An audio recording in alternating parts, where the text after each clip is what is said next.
Os 3 rapazes foram dados como desaparecidos e 2 deles foram encontrados 3 dias depois.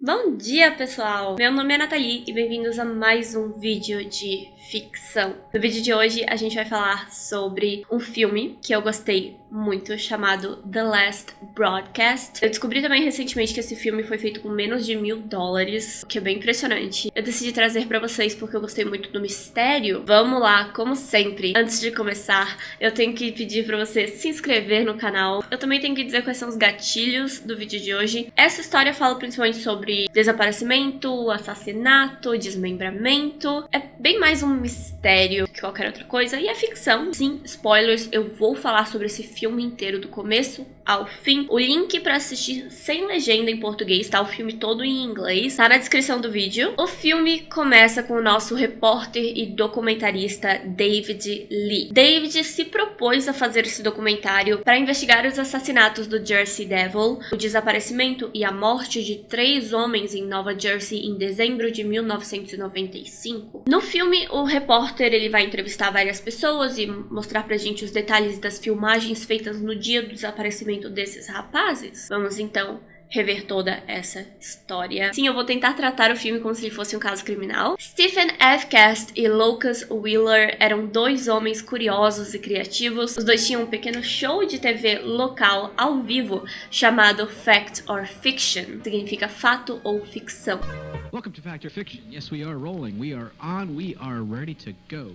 Um programa bem pequeno, repleto de momentos improvisados e, é claro, feito com pouco ou quase nenhum dinheiro. Os rapazes entrevistavam pessoas que diziam ter testemunhado um OVNI ou sobrevivido a algo surreal, pessoas que foram acertadas por raios, pessoas que viram fantasma, esse tipo de coisa. Stephen e Lucas eram apaixonados pelo que eles faziam. Stephen sonhava em ser diretor, ele gostava mesmo, era da parte estrutural de um programa de televisão, sabe? Ele queria sempre que as coisas ficassem perfeitas. Já o Lucas, ele era mais curioso, ele queria falar com as pessoas, ele queria entreter as pessoas e aprender coisas novas, sabe? Ele tava lá pela experiência. E assim eles formavam uma boa dupla pra TV. E a internet foi uma ótima parceira deles na época. Em fóruns, os rapazes começaram a falar sobre o seu show. Eles também criaram seu próprio site para que as pessoas pudessem deixar mensagens, críticas, sugestões, histórias que eles pudessem falar sobre no futuro. E isso, de acordo com quem trabalhava com eles na emissora, foi um grande sucesso. Porém, em novembro de 95, o show estava perdendo o interesse das pessoas. As pessoas não estavam mais assistindo. E dessa vez a emissora não ia permitir que os rapazes continuassem, porque realmente estavam perdendo dinheiro, podiam colocar um show melhor no horário deles, esse tipo de coisa, e eles provavelmente seriam demitidos. Então foi decidido que no mês de dezembro eles teriam um episódio incrível. Possivelmente o último episódio, algo como seu último espetáculo para se despedir da televisão. E foi no final de novembro que uma mensagem surgiu no site do Fact or Fiction. Por que vocês não fazem um episódio sobre a besta de Jersey? E o Stephen, principalmente o Stephen, ele adorou essa ideia. A besta de Jersey, ou The Jersey Devil, é uma criatura que algumas pessoas já disseram ter avistado nas florestas de Nova Jersey, nos Estados Unidos. É descrito como uma criatura bípede com cascos e asas, porém a sua cabeça se parece com a de um canguru, e ele também tem mãos pequenas na frente do corpo, quase como um dinossauro, e emite um grito horroroso para assustar as pessoas. Essa é a lenda. Stephen criou a ideia de fazer uma reportagem ao vivo diretamente de Pine Barrens, onde a lenda se originou. E durante aquela reportagem, os rapazes procurariam pelo Jersey Devil no meio da mata, seria, né, um documentário em tempo real. Mas ele precisava de um grupo bacana de pessoas para fazer isso acontecer, né? Ele precisava de um time, não podia ser só ele, o Lucas e 2 câmeras no meio do mato. Ele convidou primeiramente um produtor de TV local que, por um bom pagamento, concordou em dirigir a reportagem, mas pelo que eu entendi, ele não estava com eles lá naquela noite. Na verdade, eu não entendi bem se ele estava na sede do canal de TV, dirigindo o show, ou se ele estava na van, remotamente dirigindo o show, sabe? Isso ficou em aberto pra mim. Outro membro contratado pra esse episódio, que eu também não sei se estava na van durante as filmagens ou na emissora de TV, foi um técnico de informática, alguém que estaria controlando a transmissão pela internet e também via satélite pra televisão. Porém, eles ainda precisavam de alguém que conhecesse o lugar, conhecesse Pine Barrens e alguém que controlasse a câmera, né, e o áudio durante as filmagens. Então eles colocaram anúncios na internet e assim eles encontraram os 2 novos membros da sua equipe, Ryan Clacken e Jim Seward. Ryan era técnico de áudio, ele já tinha gravado algumas situações paranormais, de acordo com ele mesmo, e ele era um cara bem alto astral, fácil de trabalhar, de acordo com todo mundo que conheceu ele na equipe. Infelizmente não se fala muito sobre ele nesse documentário, até porque ele só apareceu para esse dia, para esse trabalho específico. Infelizmente o Ryan foi um dos desaparecidos no dia 15 de dezembro e a gente não sabe muito sobre a vida dele. Agora, Jim Seward era um cara estranho, para dizer o mínimo. Ele se dizia ser um grande médium, mas de acordo com o que é visto dele nas gravações do programa e nas demais investigações que a gente já vai falar sobre também, ele gostava muito de mágica e de truques de ilusionismo. A gente sabe que ele havia perdido a mãe 4 meses antes de se encontrar com os rapazes do Fact or Fiction e que a proprietária do apartamento que ele estava alugando disse que o Jim era muito quieto e que ele estava sempre no computador e raramente saía. Bom, os rapazes se conheceram, formaram seu time e o Ryan mostrou ser capaz de controlar o áudio de vários dispositivos ao mesmo tempo, manter a transmissão rolando simultaneamente com as câmeras. Era muito bom, ele realmente era muito bom no seu trabalho. O Jim acreditava que podia dar o local exato onde o Jersey Devil se escondia e levar os rapazes até a criatura. Ele demonstrou seus poderes psíquicos pro grupo e eles ficaram impressionados, eu acho. Então aceitaram a ajuda dele e agora ele era parte do grupo, simples assim. No dia 15 de dezembro de 1995, os 4 rapazes viajaram para Pine Barrens, onde montaram o seu acampamento. Filmagens daquele dia, quase como um diário em vídeo, quase como um vlog talvez, mostram os rapazes caminhando durante mais ou menos 2 horas, procurando pelo lugar perfeito para acampar, sendo guiados pelos poderes mediúnicos do Jim. O lugar escolhido por ele acabou sendo a mais ou menos 5 quilômetros da estrada mais próxima. Tudo bem? Eles queriam que o show fosse interessante e aquele lugar era isolado bastante pra já dar um pouquinho de medo nos telespectadores, sabe? Mas não pensem que eles estavam 100% acreditando no Jim. Os rapazes no meio da caminhada já estavam de saco cheio dele e, sabe, já estavam reclamando, já estavam discutindo com ele e ele até empurrou o Ryan, se eu não me engano, empurrou o Ryan no meio dessa caminhada porque ele tava reclamando. Eles finalmente montaram suas barracas quando o sol estava se pondo. E nesse horário, o Jim decidiu entrar na sua barraca e se isolar um pouquinho. Ele conseguiu uma conexão com a internet e ficou por lá esperando a hora do show. Finalmente, por volta das 10 da noite, foi iniciado o seu tão esperado show ao vivo.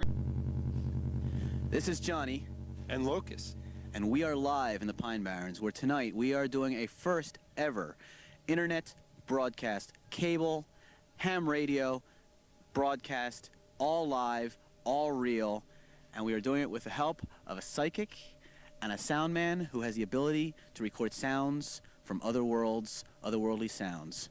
Yeah, that's right, Stephen. We're here in the Pine Barrens, southern New Jersey, live and direct, coming right at you in your living room. First ever web simulcast, cablecast, and everybody is on the edge of their seat. And I know you are, because I am, and I'm sure Stephen is too.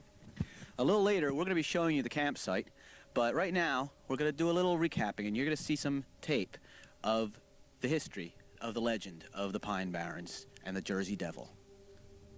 E essa foi, realmente, infelizmente, a sua última transmissão. Não houve mais nenhum contato com os rapazes naquela noite. Pelo menos não ao vivo, nem pela internet, nem via satélite. Jim telefonou para a emergência às 11h57 da manhã do dia 16 de dezembro de 1995. 911, what is your emergency? My name is Jim Seward. I just hitchhiked here from the middle of the Pine Barrens, and I can't seem to find the people that I was in the Pine Barrens with, and I was camping with them last night doing a project. Are you lost? I'm not lost. I'm just I can't find the people that drove me here. Ele disse que não sabia onde os seus colegas estavam e a atendente pergunta se ele tá perdido. Ele diz que não, ele sabe onde está, mas as pessoas que vieram acampar com ele sumiram, uma equipe de resgate foi enviada até a área do telefone público de onde ele falava. Os 3 rapazes foram dados como desaparecidos e 2 deles foram encontrados 3 dias depois. No dia 19 de dezembro, os corpos de Ryan Clacken e Lucas Wheeler foram encontrados. Lucas estava a 4 quilômetros do acampamento. Ryan estava a uns 800 metros dele. O corpo de Stephen Evcast nunca foi encontrado. Na neve, ao redor e entre os 2 corpos, havia muito sangue e esse sangue foi testado. Parte dele era compatível com o DNA do Stephen. Com a grande distância entre os corpos e toda a cena do crime se espalhando por mais de 6 quilômetros, era possível imaginar que os rapazes foram perseguidos ou atraídos até certo ponto e depois de serem atacados, eles tentaram fugir. Acreditava-se que Lucas tinha sido o primeiro a ser atacado. Depois disso, o assassino alcançou o Stephen no meio do caminho e alguns metros depois, o Ryan. Não se sabe o que o criminoso pode ter feito com o corpo do Stephen. A teoria era de que ele poderia ter tentado enterrar os 3, mas desistiu e só enterrou o Stephen. Outra evidência importante é que as necrópsias indicavam que o assassino era ambidestro. Ele foi até suas vítimas com 2 armas afiadas e serrilhadas nas 2 mãos. E, infelizmente, as armas também nunca foram encontradas. Jim Seward foi preso como principal suspeito no caso, principalmente por ele ter sido a única pessoa presente durante as filmagens naquela noite que não se machucou, né? No seu interrogatório, ele descreveu que sim, foi ele quem decidiu o local do acampamento e ele sentia que estava fazendo um bom trabalho guiando os colegas e ele realmente achava que, poderia participar do programa e que seria divertido, mas aí ele saiu da barraca no meio da noite e não tinha mais ninguém em lugar nenhum.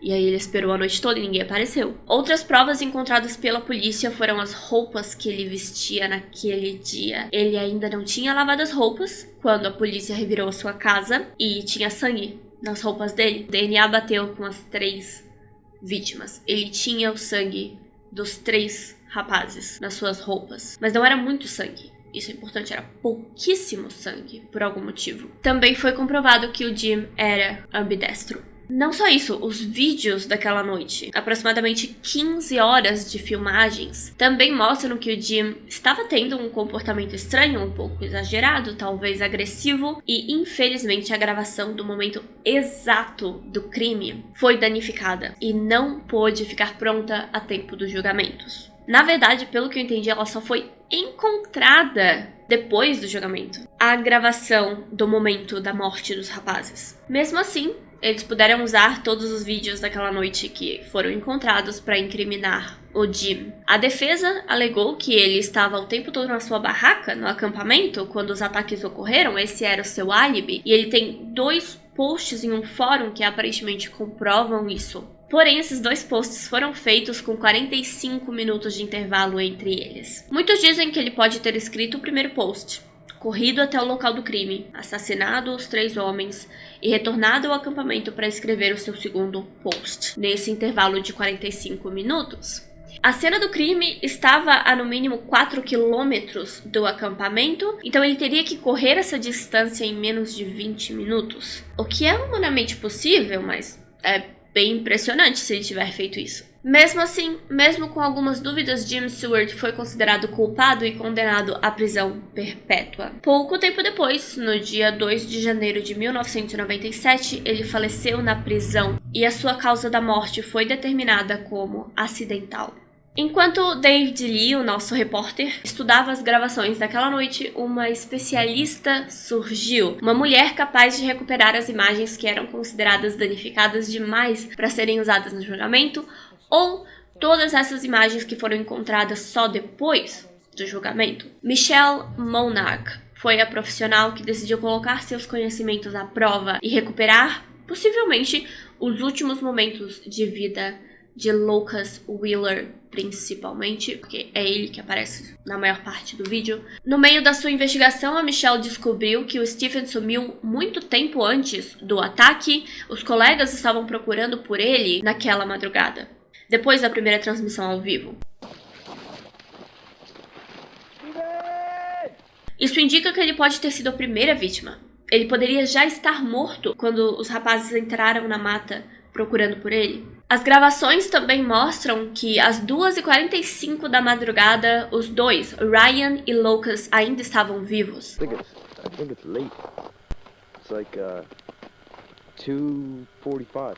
2:45. 44 minutos depois, eles encontraram sangue na neve. Então eles estavam vivos até mais ou menos as 3h30 da manhã, o que indica que com certeza não foi o Jim quem os atacou, por causa dos posts feitos no fórum. E também indica que com certeza Stephen foi atacado muito antes deles. Eles estavam procurando pelo Stephen e encontraram o sangue dele na neve. Finalmente, após mais de 1 hora de suspense nesse filme, temos a imagem final. Quem é o verdadeiro assassino? David Lee. Sim, é o David, é o nosso repórter. Foi ele. Não só ele cometeu o crime, ele estava tentando fazer um documentário sobre o assunto para chamar mais atenção para si mesmo. Essas gravações finais, os últimos minutos de vida dos rapazes, foi ele quem roubou, foi ele quem escondeu. Por isso não foram encontradas na primeira investigação, as últimas gravações. E aí no fim do filme, que pra mim quebrou toda a imersão do filme, sabe? O final poderia ter sido deletado completamente. Pra mim, a gente podia só ter visto. Foi descoberto que foi ele. Ele é o assassino. E pronto. Pra mim, isso era final suficiente. Por algum motivo, os criadores decidiram mostrar agora na terceira pessoa. Tipo, agora tem uma câmera aleatória, não é mais a câmera da mão das pessoas e pessoas falando sobre isso e um documentário, sabe? Agora simplesmente é um filme. Quebra toda a imersão do filme. Bom, o David percebe que a Michelle vai descobrir que é ele, que ela fala que vai ter a imagem final do assassino, e ele sabe que ela vai descobrir que é ele. Então ele vai até o laboratório dela, laboratório de imagens, a mata. Ele assassina a Michelle pra impedir que ela publique as imagens que provam que ele é o culpado. Pra mim não faz... Foi um péssimo desfecho, sabe? Eles podiam até ter colocado algo como David Lee desapareceu antes que esse documentário pudesse ser publicado e Michelle Monarch foi encontrada morta em seu laboratório. Faria bem mais sentido, seria um final bem melhor, porque continuaria sendo um documentário. Eles quebraram totalmente a imersão do filme no final, e isso me deixou bem triste. Sinceramente, é um filme muito bom, muito bem feito, pra terminar assim. Mas essa é a história de hoje, pessoal. Eu gostei muito da narrativa do filme, e foi, assim, um caso criminal, um mistério muito bem planejado, muito bem escrito pelos roteiristas, e por isso eu quis trazer aqui, pensando realmente na história do filme como um caso criminal. Então eu espero que vocês tenham gostado disso. E por ser ficção, sempre fica mais leve. Como sempre, gente, muito obrigada por assistir o vídeo até o fim, de verdade. Muito obrigada pelo seu like, pelo seu comentário, por se inscrever no canal. Eu vou agradecer aos membros Juliana Yamamoto, Dona e Gabriela Coriani. Muito obrigada, gente. Muito obrigada pelo apoio. E eu vejo vocês amanhã, pra mais um vídeo do nosso especial de Natal. Tchau!